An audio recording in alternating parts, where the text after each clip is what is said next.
ही तत्व हैं। दुर्गा का अर्थ होता है दुर्गति से उद्धार करने वाली, तारने वाली, वही तारा भी हो जाती है।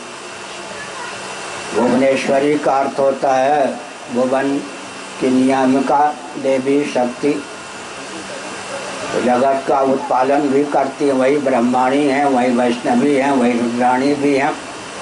इस प्रकार से नाम रूप लीला धाम को लेकर अवान्तर भेद होने पर भी इन देवियों में मौलिक अभेद है और कोई